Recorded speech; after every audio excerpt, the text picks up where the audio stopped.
This is a recording I did a couple months ago when it looked like Finland and Sweden were trying to make a bid to join NATO as a result of the conflict in Ukraine.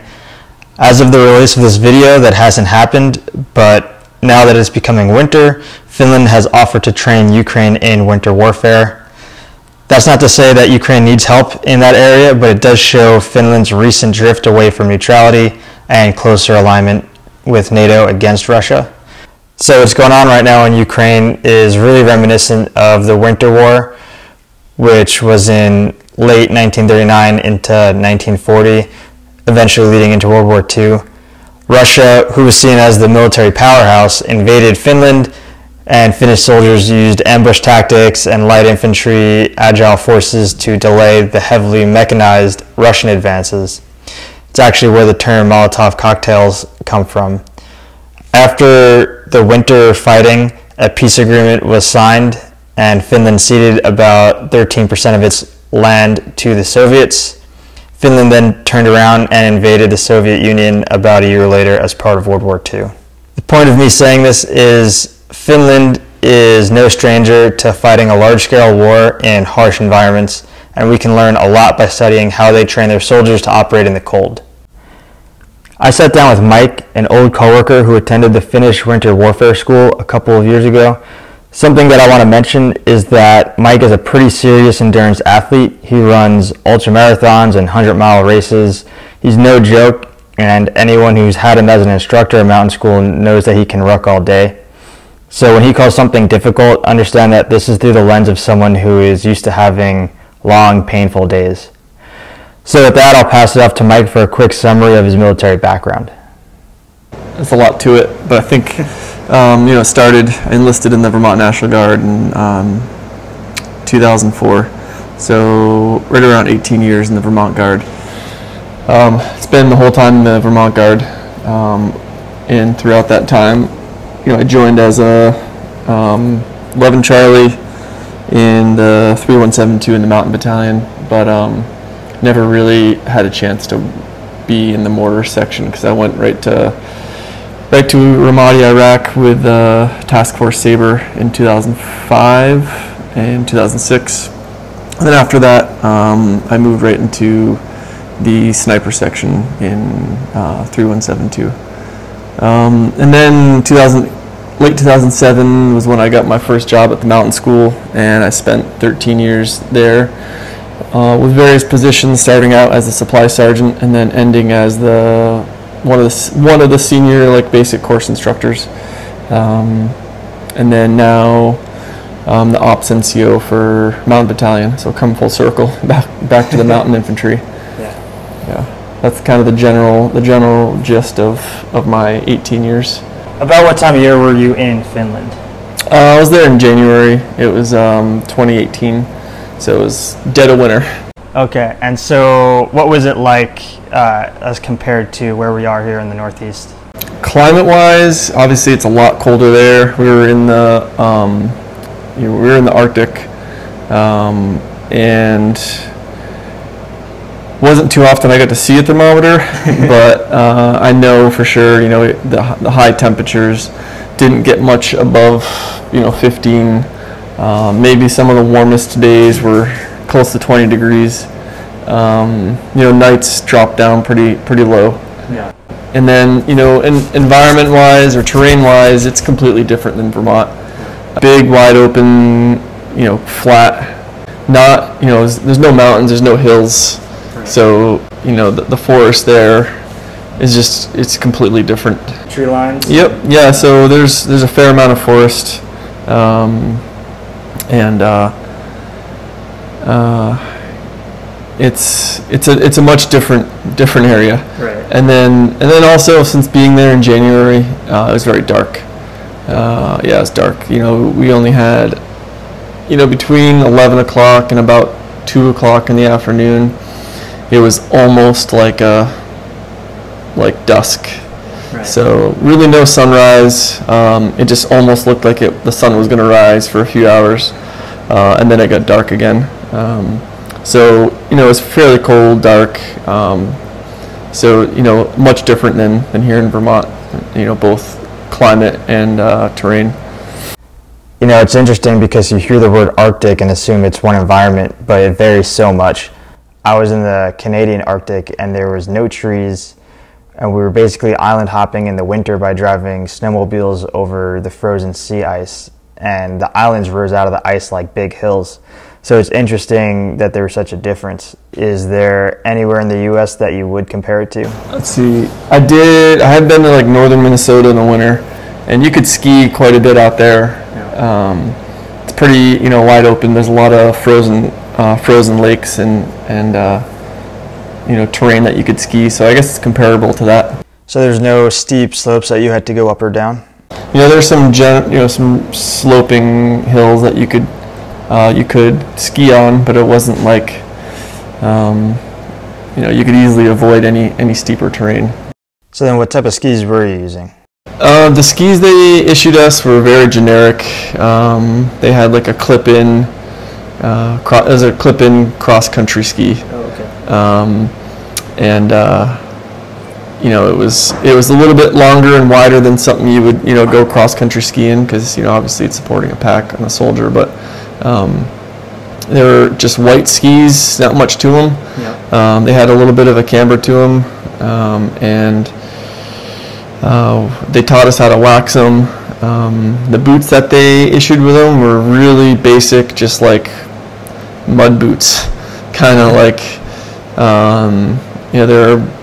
they were almost mid shin high, pretty thick, rubber insulated boot with with a lip on the toe to clip into the ski. Okay. So there were no scales? Did they do... Yep, there were scales. Yep. Okay. Yep. So did they do anything with glide wax and Yep, they taught us how to do some basic waxing. That was part of like the first week's training. So was there any point where, I guess we could get into it, but was there any point where you wish you had the ability to lock your heels down? No, there was no need for that there, really. I mean, to be able to like negotiate those forests and that terrain, they teach you how to do like kick steps and how to turn around 180 degrees on your skis, and those skis were kind of necessary for those little techniques. They put us through some really weird training on the skis. They basically put us through an obstacle course. Right. Like an actual obstacle course on skis. It was pretty wild, like low crawling under barbed wire, and skiing up and over laid out telephone poles, and then really narrow, almost like balancing on these narrow ledges on skis. It was pretty wild. They brought us to one hill on one of our like intro skiing days where it was kind of steep, and you taught us how to like herringbone up, and it was steep enough that some of the guys that hadn't skied much were falling quite a bit, that was pretty cool. But I think it was the terrain there and the skills that we used. Those skis were adequate. Can you give me a summary of sort of, you touched on it a little bit, but what the school was about and what you guys learned there? Yeah, so the school was, it was really hard to understand a lot of, there was a lot of language barrier there, but from what we could gather, what I could gather, it was a training that was necessary for all the platoon leaders that got assigned to that military base.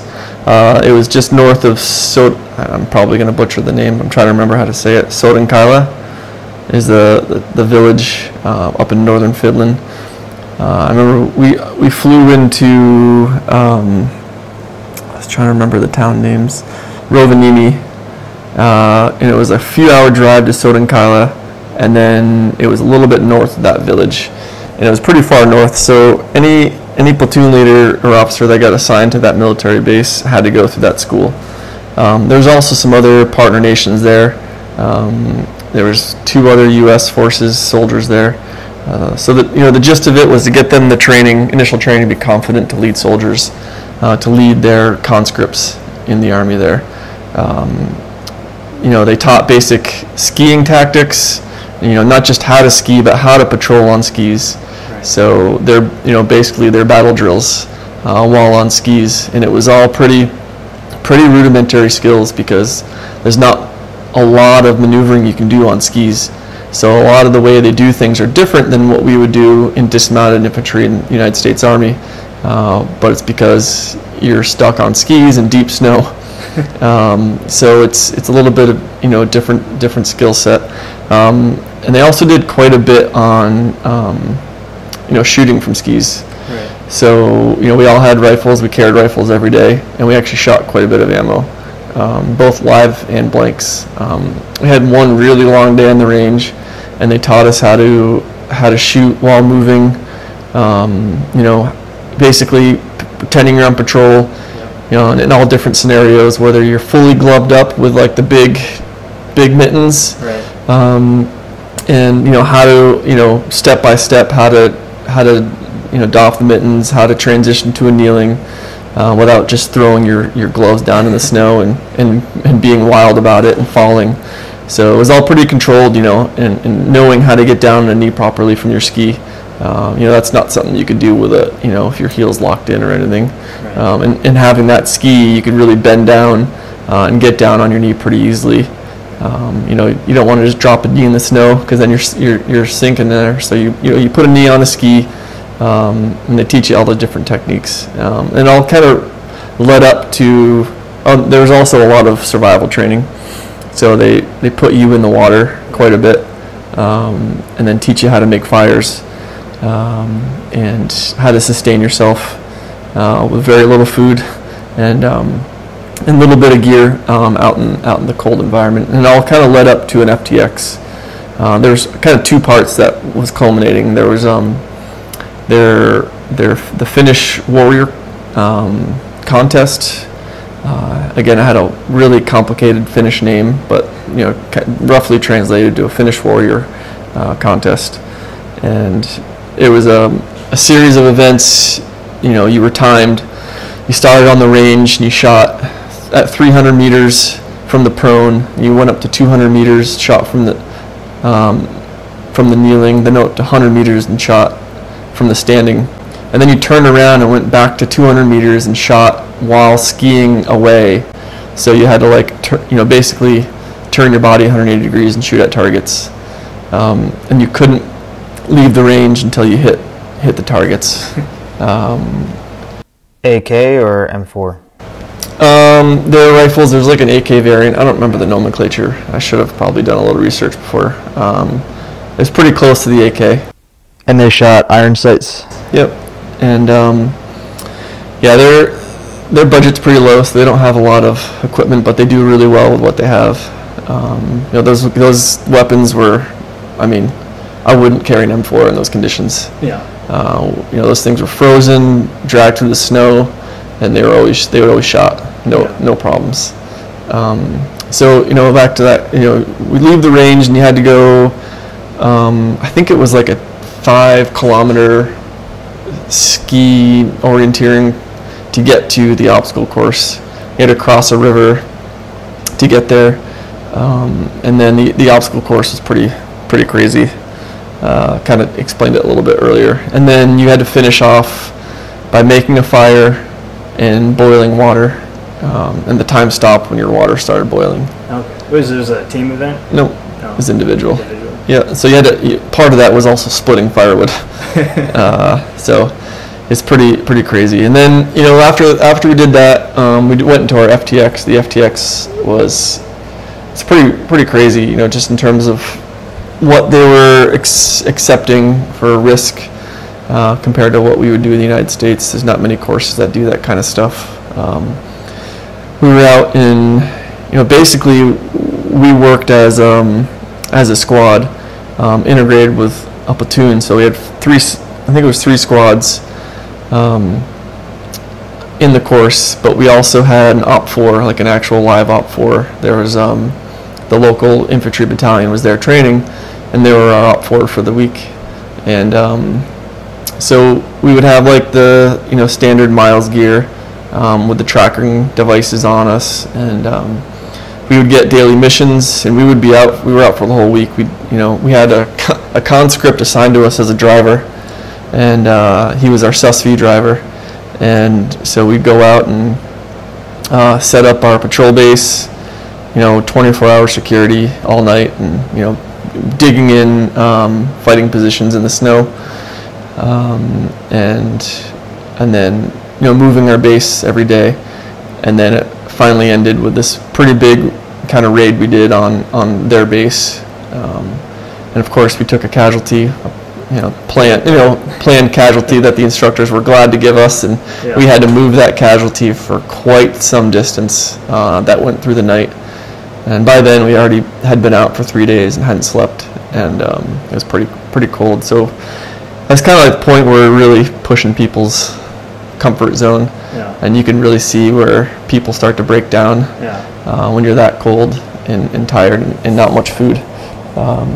It got tough. We moved, I don't remember, probably 6-ish miles on skis, dragging that casualty. And then we got into the night time, and then we had to evade from they had like a little bit of a downtime. We met at like an instructor base where they had a fire going for us. Yeah. And we were able to warm up a little bit, and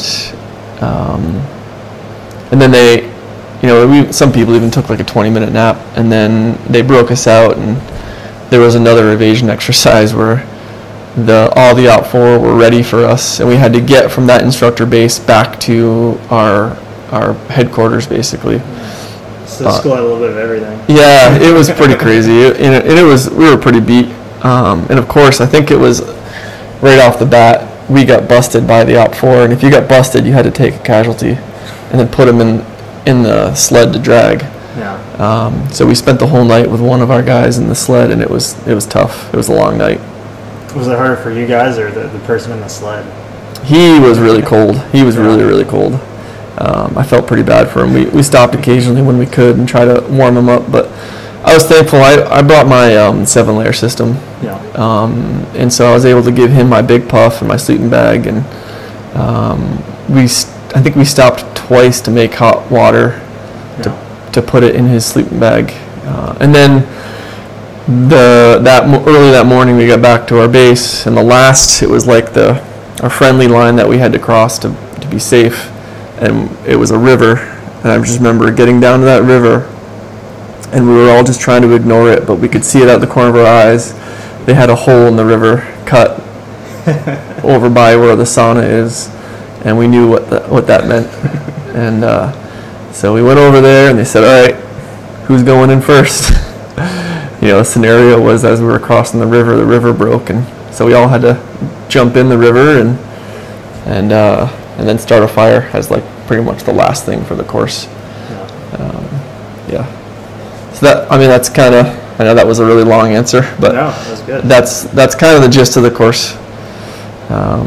It's pretty intense. Yeah. Do you see any merit in this type of training, both in the Northeast and in the U.S. Army in general? Yeah, I think there's a big lesson to be learned with how to adopt our basic infantry tactics into squad maneuvering on skis. Yeah. And then also fighting a near peer threat on skis. So they had a lot of effort put into not using a whole lot of IR lasers,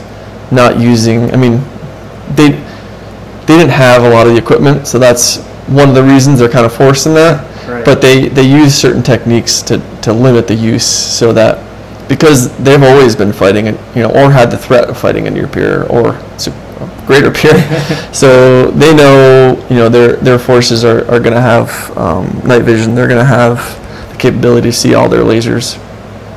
So they have some pretty crazy tactics that they use to mark and identify targets at night.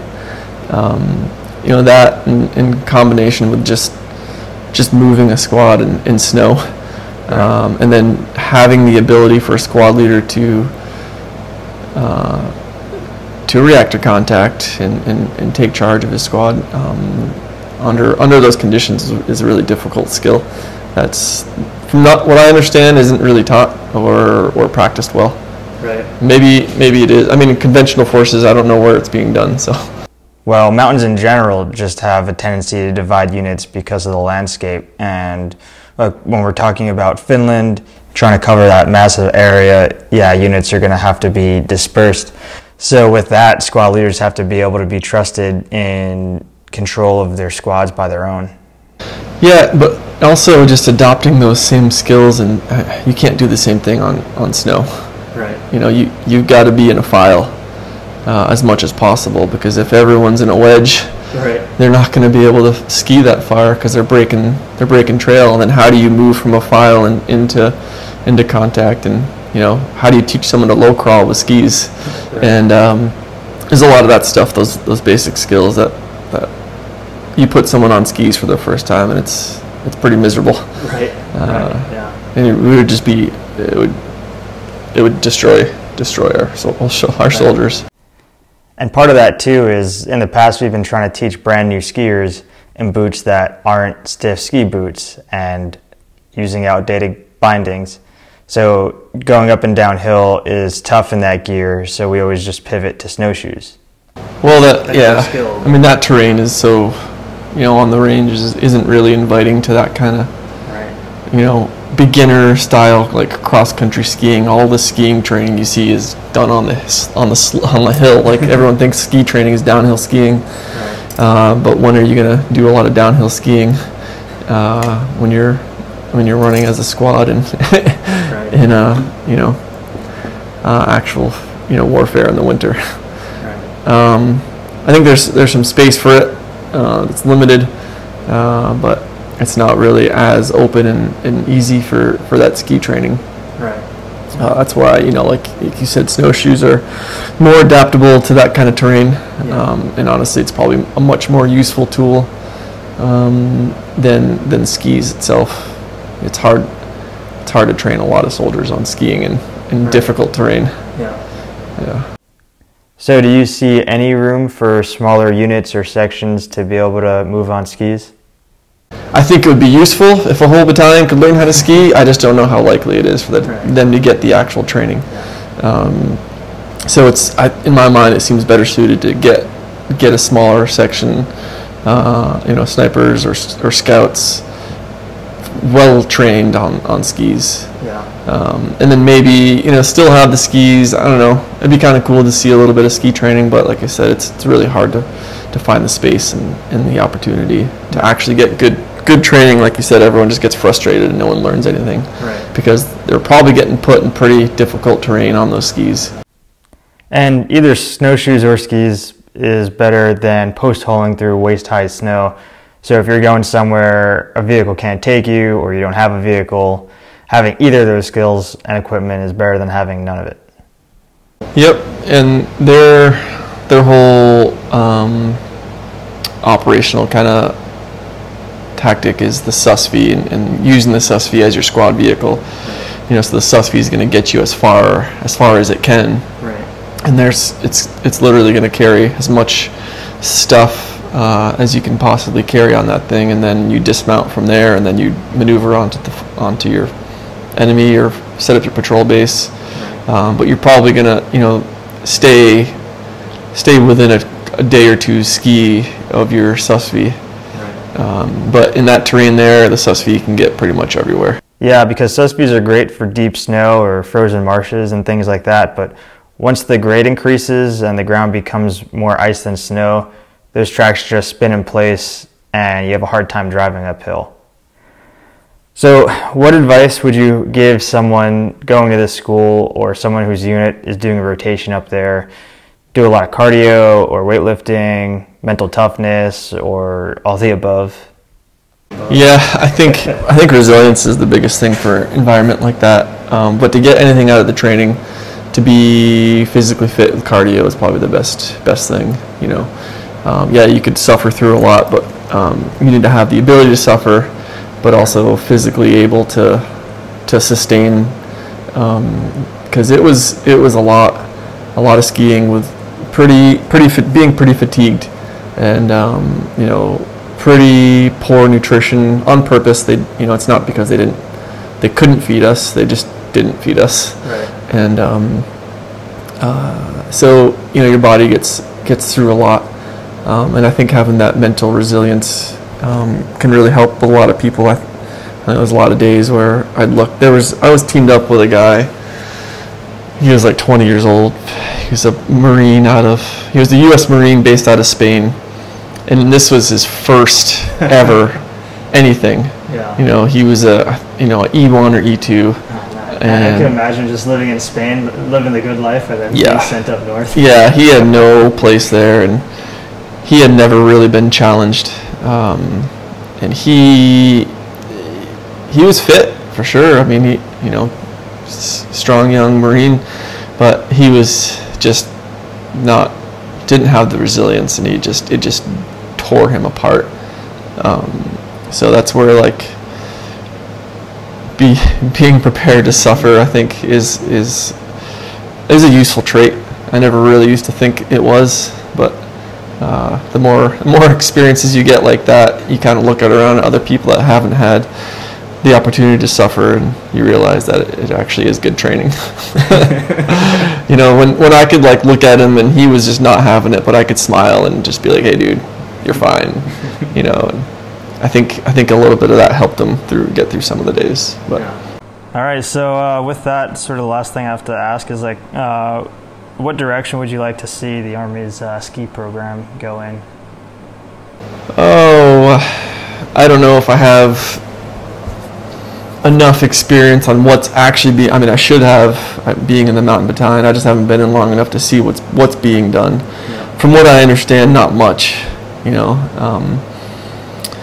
I think we kind of touched on it, but to kind of summarize, I think to be able to progress with some ski training on the small squad element, but it gets difficult because at least in a National Guard unit, there's so many things that they have to balance, and to add one more thing onto their list of skills is difficult to add into a drill weekend. But if I in a perfect world, I think to increase the training on those smaller sections, and then also having the ability to integrate some ski training to the whole force, in the units that have the ability to. Right. I think a big thing in the National Guard is just sparking people's interest enough to make them want to go out and do things on their own, whether it's rock climbing or going on multi-day camping trips that aren't drill weekend. But yeah, I think that skiing, if we get people interested in skiing, because I know I didn't learn everything I learned from skiing on a drill weekend. I don't think you did either. Yeah, I don't think anyone can. Yeah, that's tough. All right, well, that's all I got. So cool. I appreciate you taking the time to sit down and talk. Yeah, no worries. So like I said in the intro, a few months have passed since I recorded this, and there are a few things that I want to add before posting. We've seen a major offensive by Ukraine in their conflict before the winter, so it'd be interesting to see what happens next. I don't necessarily think that skis would do much for Ukraine in their landscape versus Russian armor and motorized units, but something that is being talked about, not only in the war zone but worldwide, is a fuel shortage. During the winter especially, militaries and the civilian population uses a lot of fuel. So just think to yourself, could you survive a week if there was a backup in the supply chain of fuel? Could your unit cook and stay warm, let alone be able to patrol their assigned areas if they didn't have fuel? This school has the students traveling long distances on skis, puts them in the water, which is the worst case scenario, and had them survive with limited logistics. There's the military saying that amateurs talk tactics and professionals talk logistics. Well, it makes a whole lot easier logistically if your soldiers can survive and thrive by themselves if they need to. Something else I thought was interesting was they were shooting AKs with iron sights out to 300 meters. I know right now on the internet there's a lot of back and forth about what's the best optics, best rifle parts, accessories, especially in this age of consumerism. It seems like people just go online just because they want to justify their purchase.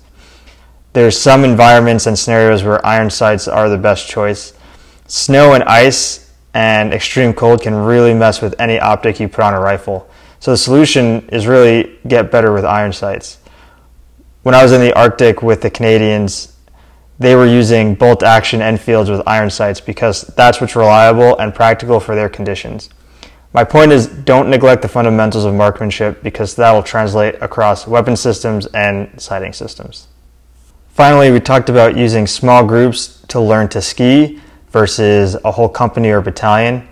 When I was in a line company, each line squad had a specialty. The second squad in each platoon, for example, was the mountaineering squad. The squad leader was a level 2 mountaineer. The goal was for there to be another level 2 mountaineer in the squad and everyone else in that squad be at least a level 1 mountaineer. That made training easier for them to schedule instead of having to, pluck people out of random squads to go train. Maybe something like this could be done with skis where people with a certain level of ski proficiency are grouped together and it's made a training priority. Instead of mountain school, maybe everyone in that squad has to go to avalanche awareness and rescue. There's places in the US where close to half the year there are avalanche forecasts that tell you whether or not it's even safe to go into certain terrain. I would think that a company or even a platoon in the mountains would want to know that information. Again, these talks give me more and more to think about and consider in the winter. It also encourages me to get out there and train in the snow and not use the cold as an excuse to stay inside.